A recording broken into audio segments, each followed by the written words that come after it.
माझे नाव ओमदादा सुताकी. माझ्या शाळेचे नाव धर्मेंद्र संभाजी विद्यालय सुरेंद्रनगर विक्रोळी पश्चिम. माझ्या गोष्टीचे नाव आहे अवनी आणि वाटाण्याचं रोपटं.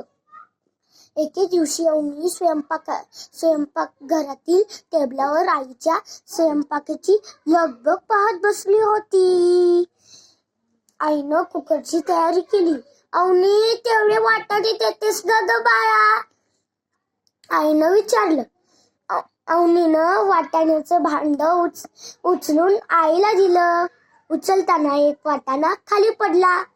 अवनी आणि आईला मात्र नाही दिसला. वाटाणा टेबलावर टप्पा घेऊन खाली फरशीवर पडला. घरंगळत टेबला खाली गेला. तो चिक्की मनी माऊला सापडला. चिक्कीनं वाटाण्याला ढकललं, पंजात पकडलं, जिभेनं चाटलं. वाटाणा घरंगळत स्वयंपाकघराच्या दाराशी गेला.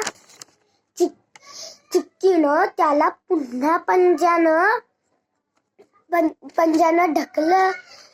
वाटाणा घरंगळत गेला थेट बागेत. मैना राणीला वाटाणा दिसला. तिनं चोचीनं टिपला.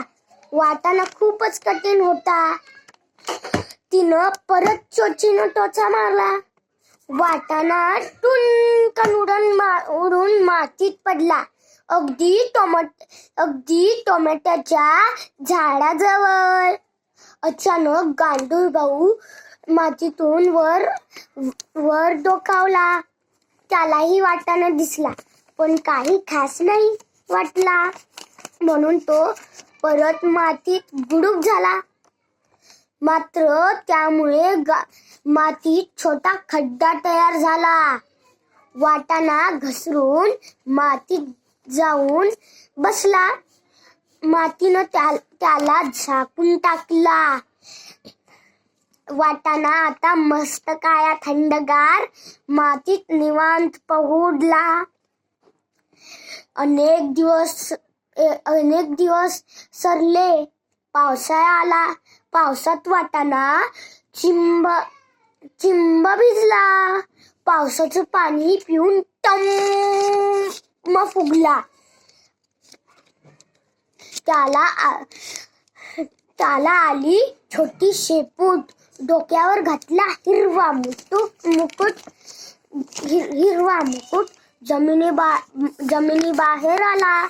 सूर्याकडे हिरव्या मुकुटाची फांदी उंच वाढली. आणखीन उंच, खूप उंच. बागेत खेळताना अवनीला नवीन हिरवं झाड दिसलं. आई, हे बघ, इकडे काय आहे? अवनीनं हाक मारली. आई म्हणाली, अरे, हे तर वाटाण्याचं रोपटं. दोघींनाही ते हिरवगार झाड बघून आश्चर्यच वाटले. तू लावलंस का ग हे झाड? आईनं अवनीला विचारलं. नाही ग, मला वाटलं तूच लावलंस. अवनी म्हणाली, कोणी लावलं असेल बरं? दोघी जणी विचारात पडल्या. हे झाड कोणी लावलं ते हे तुम्हाला आणि मला माहीतच आहे, होय की नाही? धन्यवाद.